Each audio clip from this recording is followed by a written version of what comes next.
Praise the lord. యేసుక్రీస్తు ప్రభుల వారి అతి శ్రేష్టమైన నామంలో లైఫ్ విక్టరీ మినిస్ట్రీస్ హిందూపూర్ వారి తరఫున మీ అందరికీ శుభాభివందనాలు తెలియజేస్తున్నాను. ఎలా ఉన్నారండి? మీరందరూ క్షేమమే కదా?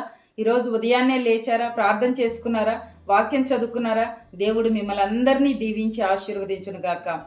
యాకోబు గురించి మనందరికీ బాగా తెలుసు. ఆదికాండము 30వ అధ్యాయం 27వ వచనంలో మనం చదువుకుంటే వాళ్ళ అన్న ఎక్కడ చంపేస్తాడో అనే భయంతో మరి యాకోబు యొక్క అమ్మ యాకోబును క్షేమంగా బ్రతకమని తన మేనమామ అయిన లాబాను ఇంటికి పంపుతుంది.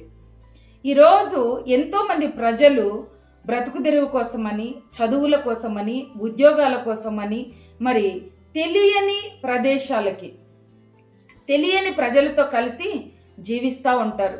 ఆదికాండం 27, 28, 29 అధ్యాయాలు మనం చూస్తే తండ్రి అయిన దేవుడు మనకు చేసిన వాగ్దానాలు అక్కడ కనబడతాయి. ఎప్పుడు నేను ఒంటరినే అనుకోవద్దు, ఎవరు తెలియదే అనుకోవద్దు, నా జాబ్లో నెమ్మది లేదు, ఇంట్లో నెమ్మది లేదు అనుకోవద్దు. నీకు వాగ్దానం చేసిన దేవుడు నమ్మదగినవాడు, ఆయన మాట ఇచ్చి నెరవేర్చువాడు, ఆయన న్యాయవంతుడు. హల్లెలూయా. ఆ గొప్ప దేవుడు నీకు తోడుగా ఉంటాడు.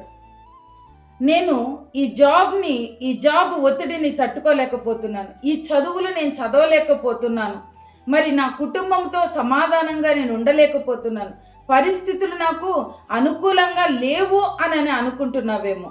ఈరోజు ఈ వాక్యం నీ కోసమే. ప్రియ సహోదరుడా, సహోదరి, నీవు ఎక్కడ ఉన్నా, ఏ స్థితిలో ఉన్నా, ఎలాంటి ప్రజల మధ్య నీవు నివసిస్తున్నా, దేవుని వాగ్దానాన్ని బట్టి నీ పరిస్థితి మార్చబడుతుంది. హల్లెలూయా. యాకోబు అంటే మోసగాడు అని అర్థం.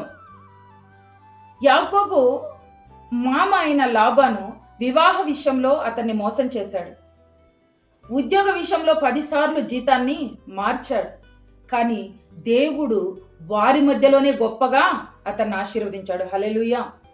నీవు భక్తిపరుడు కాకపోవచ్చు, దేవుడు భక్తిపరులను మాత్రమే దీవిస్తాడేమో అని నీవు అనుకోవద్దు.